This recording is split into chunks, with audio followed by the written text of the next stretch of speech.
Hey, this is Cale and today I'm going to be talking to you about everything you need to start playing Airsoft.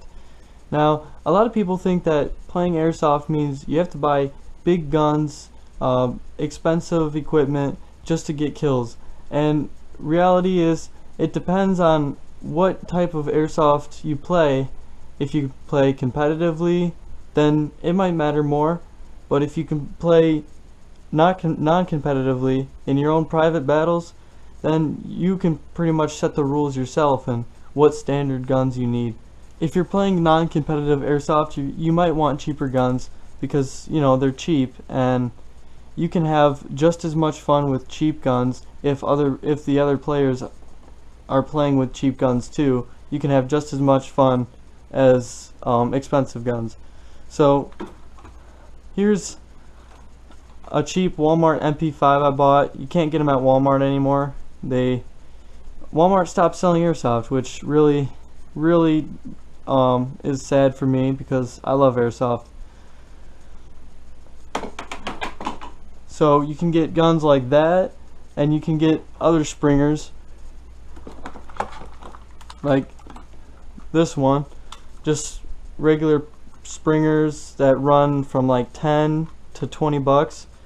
Well, you can get hobby springers too that are a little bit more expensive, but they look cooler, and sometimes they're made of metal, and sometimes you just want the cooler looking items. If you're playing competitive Airsoft, I would recommend a gas sidearm and an Airsoft AEG running from $150 to $200.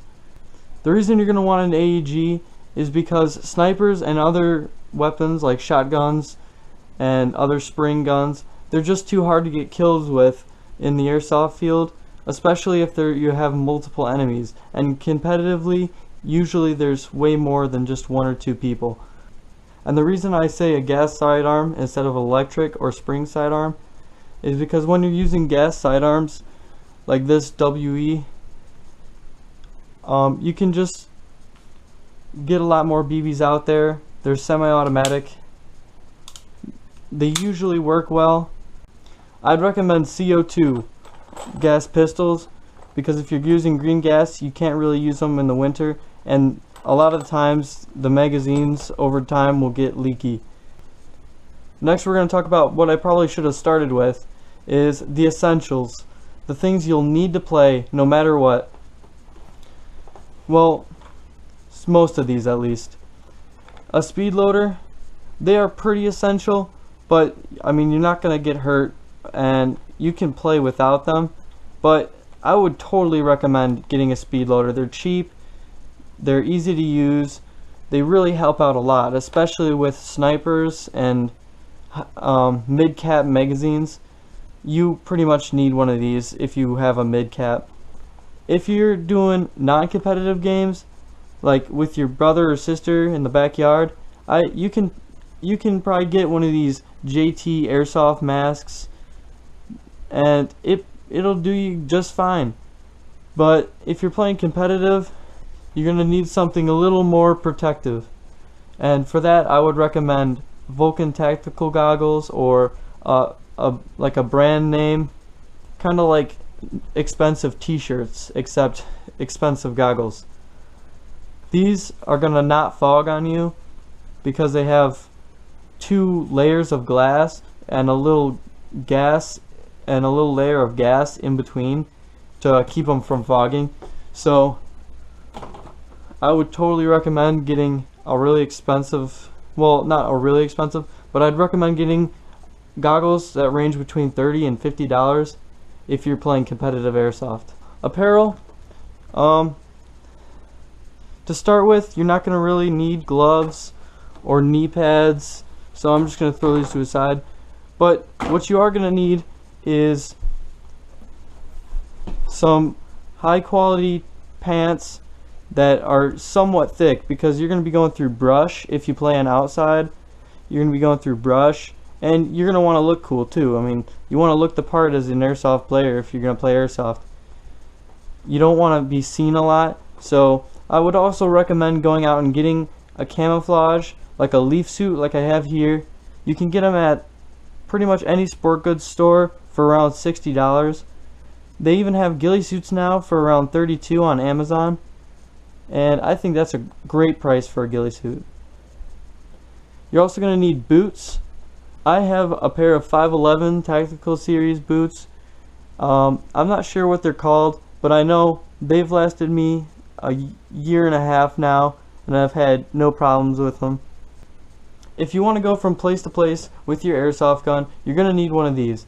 And I say that because there's a lot of things going around on the news of kids getting hurt because they're holding airsoft guns, hurt and even killed because cops don't know any better and they can't see the orange tip, or the orange tip is removed, so they get shot. And that's really sad. It hurts the airsoft sport, it hurts families, it hurts people, and in general it's just really bad to be out in public holding an airsoft gun.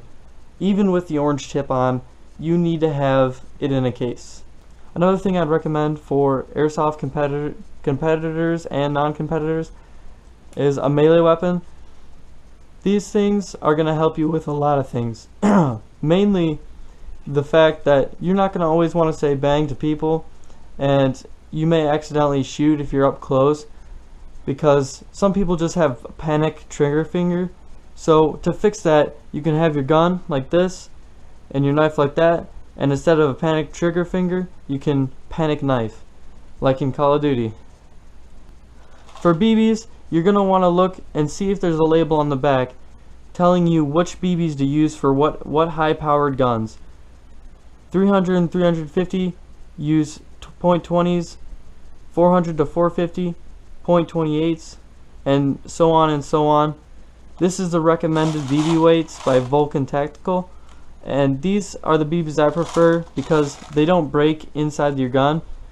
And with airsoft guns, you're going to want to be very careful, because BBs can break inside your gun and jam them and even break them forever, ruin your gearbox, mess with your gun. And CO2 is another thing I'm going to talk about. CO2 works good in cold, so I'd recommend it more than green gas. And the only downfall to CO2 is that it's really hard to change your cartridge in the middle of a game. That's why I'd recommend getting multiple mags if you're going to use CO2. I have Crossman CO2. It doesn't really matter the brand of CO2. Some might be better, but I just use the cheap Walmart stuff. I would recommend using Vulcan Tactical green gas or other highly used brands, because when you use cheap green gas, it's not as effective for your gun. Thank you for watching. Please comment, like, and subscribe. And if you want to check out my 500 subscriber giveaway, which I'll be doing when I reach 500 subscribers, which might take a while, but with your guys' help, it might be within the year or so, maybe even a few months. So check that out if you're interested. Hope you enjoyed the video.